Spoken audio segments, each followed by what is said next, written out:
A parable is a narration of a fictional element which is based or not based on a real event from which an important truth or moral teaching is deduced by comparison or similarity. This is the system that Jesus primarily used in his teachings. When you look at Mark chapter 4 verses 34, that is the criteria or the system that Jesus primarily uses in his teachings. His parables were generally taken from everyday life, and therefore they were easy to remember and to apply. When his listeners returned home, they shared what they learned with their families and friends. When we read Mark chapter 4, 24 and 25, it says, "Take heed." Then he said to them, "Take heed what you hear. With the same measure you use, it will be measured to you. And to you who hear, more will be given. For whoever has, to him more will be given. But whoever does not have, even what he has will be taken away from him." That is the New King James Version. Friends, there is a reason of existing. There is a reason why parables exist.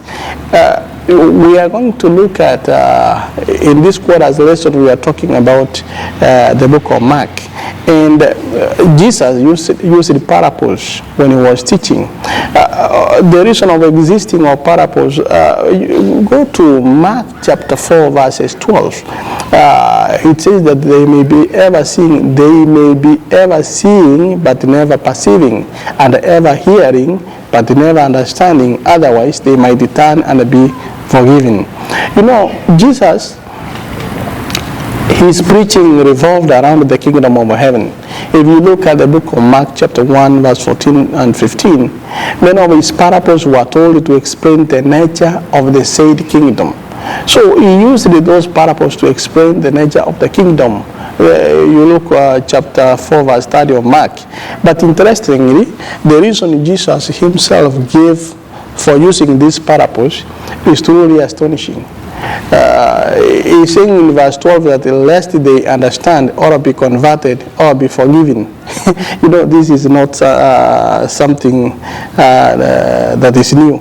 When commanding him to preach, remember the book of Isaiah chapter 6 verse 9 to 10, the book of Isaiah, God told Isaiah to say that hear well and do not understand, see indeed but do not understand, lest he see with his eyes, nor hear with his ears, nor understand with his heart, or be converted, and there be healing for him.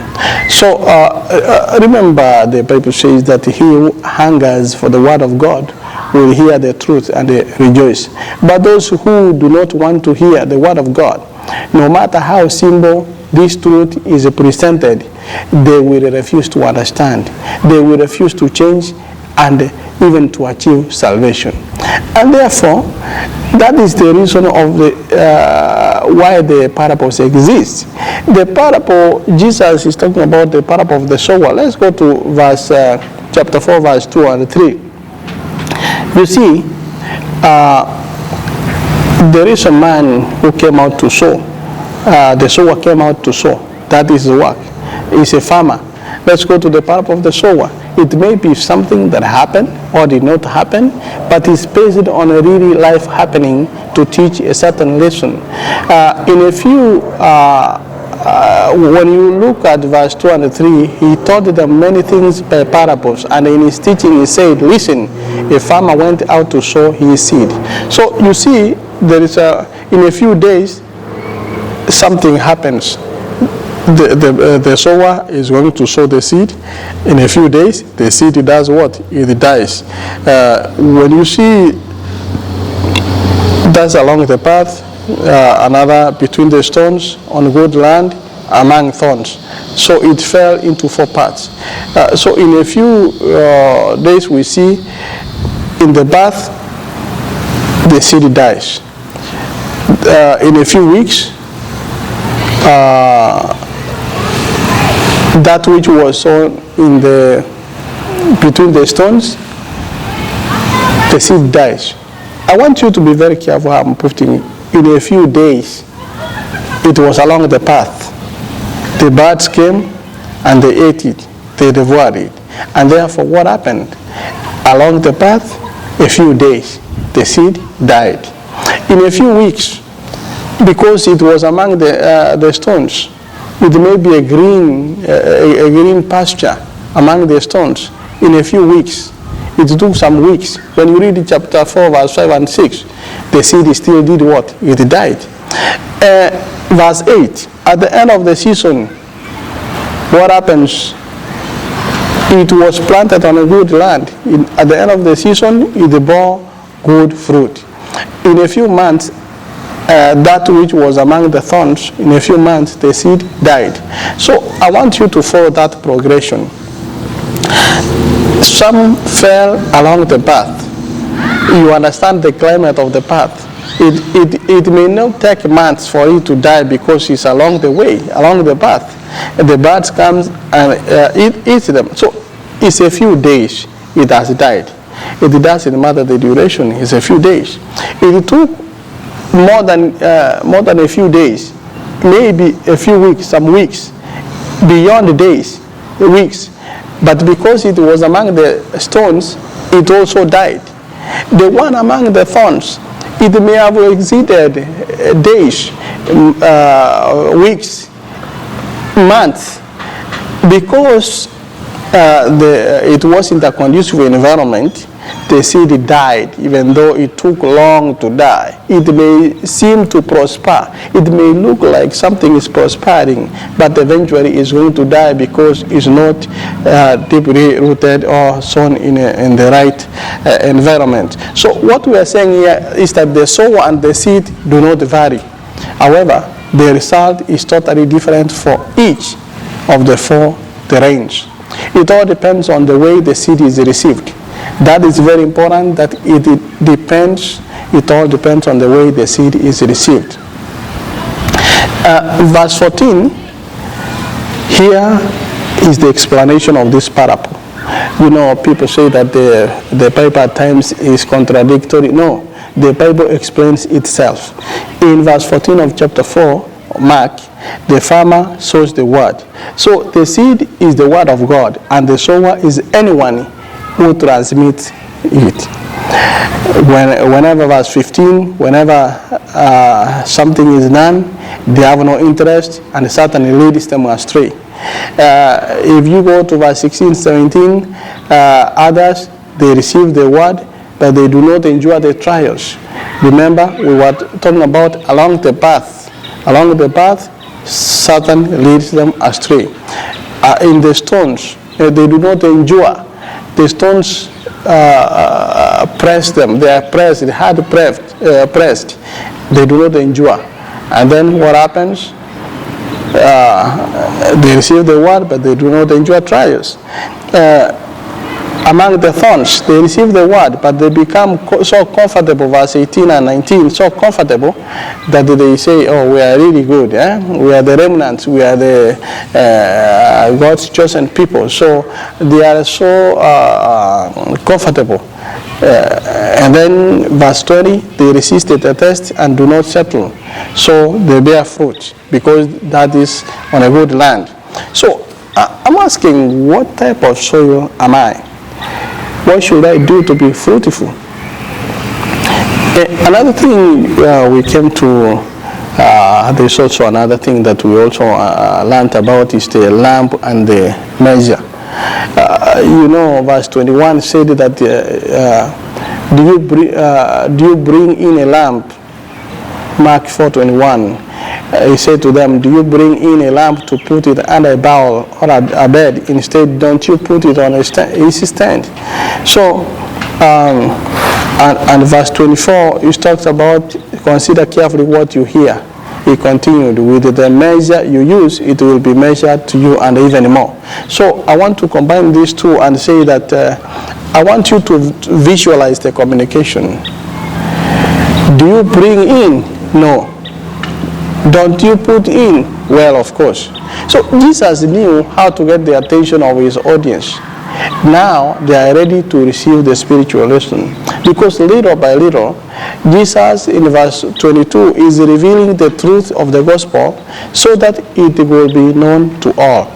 Remember, in verse 23, that night, I still lead the alarms at home. Those who have ears to hear, that's what he says. Undoubtedly, they remembered the lesson. Because he's telling them that when you light a lamp, do you put it under a barrel? So that night, he's talking about what they understand, what they are used to. And on the city streets, we see merchants selling their products. They are using more or less standard measurements to gauge the amount of products the buyer wants.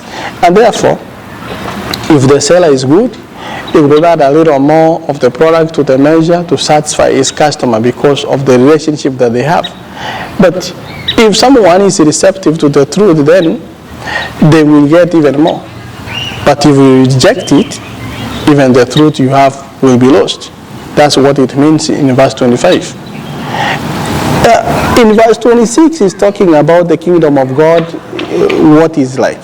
He says a man scatters seed on the ground. This is what the kingdom of God is like. A man scatters seed on the ground. You see, still here Jesus remembers the cycle of grain growth. Number one, we are talking about Mark 4:28. We have grass, we have spike, and a grain. It is a process that depends on God, not man. Therefore, it is imperative for us to remember that it is the seed of the gospel that is planted in the fertile soil of the believer. So through the action of the Holy Spirit, we grow more and more in truth until Jesus comes. Verses 29, and by the way, Matthew 13:39. So our work is to sow the seed. It is not our work to make it grow. It is not our work to even make it wither. Our work is to sow. Whether it grows or withers is not upon us. Our work is to sow the seed. Through the action of the Holy Spirit, we grow more and more in truth. And verse 31 says that it is like a mustard seed, which is the smallest of all seeds on earth. So Jesus here is again comparing the kingdom of heaven to a tiny mustard seed. Verse 30 and 31.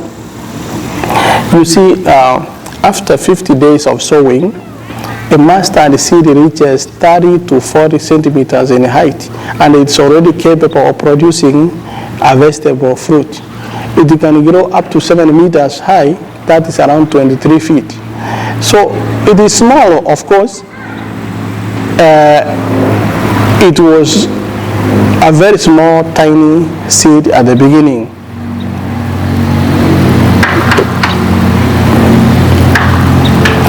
120 people unlettered people hidden in a room in Jerusalem were very small. They were a very small group of people. The church began as a very small, minute group, but its expansion has reached the entire world, becoming the religion with the largest number of believers. So, brethren, in conclusion, what I'm saying, or what we are learning from Fundamentals of Christian Education, page 236, I want to read is that in parables and comparisons, he found the best method of communicating divine truth. In simple language, using features and illustrations drawn from the natural world, he opened spiritual truth to his hearers and gave expression to precious principles that would have passed from their minds and left scarcely a trace. Had he not connected his words with the stirring scenes of life, experience, or nature, in this way, he called forth their interest, aroused the inquiry, and when he had fully secured their attention, he decidedly impressed upon them the testimony of truth. In this way, Jesus was able to make sufficient impression upon the heart, so that afterward his hearers could look upon the thing which he connected in his lesson and recall the words of the divine teacher. And that is why Jesus used the parables. Next week we will talk about miracles around the lake. Till Until next time, I'm Maureen Until, and may God bless you.